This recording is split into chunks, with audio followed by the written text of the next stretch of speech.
Okay, so not only do you hate Burr's strategy, as you just illustrated for us, but you also hate Airbnb. So Jonathan Bunny 5994 says, I would stop with the Airbnb bust narrative.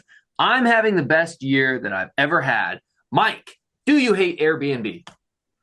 Again, I hate anything that's perceived as the easy button. I've said repeatedly that Airbnb is an amazing strategy on the right property in the right area.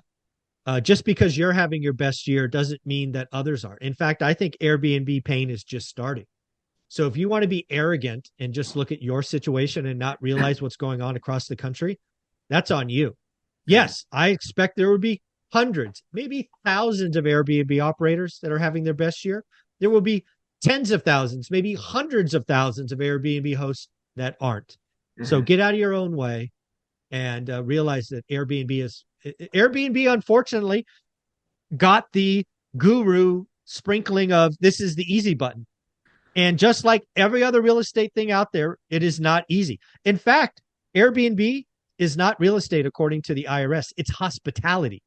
It's not even treated the same in the tax code, buddy. So again, I hate anything that is sold as easy.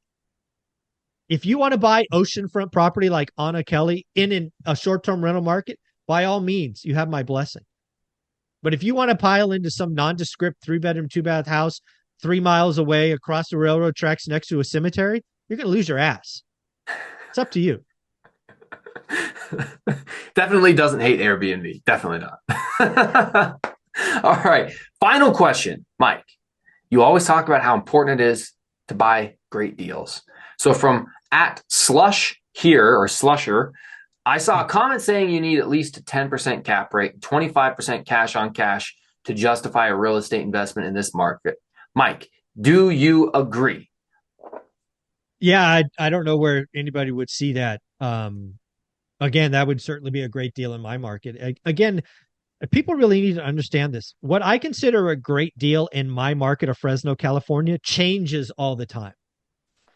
So I just talk about yield, which to his words is best cash on cash. It's the closest assimilation.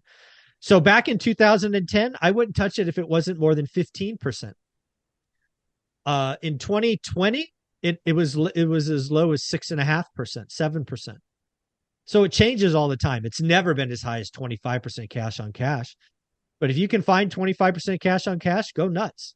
I think every buyer needs to know their numbers. That's why I never tell you what a good number is. I get a question all the time, something like, Mike, what is the cash on cash return I should shoot for?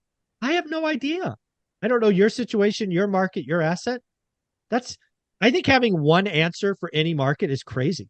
If I said the answer was 8%, you would never buy in Seattle and you would buy everything in Gary, Indiana. If I said the answer was 20%, you probably wouldn't buy anywhere. So again, everybody needs to decide what's right for them. I think it starts with the buy box and doing the work and letting the buy box tell you what it is. So I don't actually set a bar. It changes for me, once a year probably. So yeah, that's my thoughts on 25%. Yeah, really what I was looking for there in your answer was, once again, it comes down to you being an expert in your market and figuring out what a great deal is in your market and even in your asset class, because it's just going to be so different. So, Mike, those were all of the questions that I had for you. Appreciate you always for having me on. We do have a whole bunch of videos that we're going to react to, but we do those in separate segments. So look for those on other videos.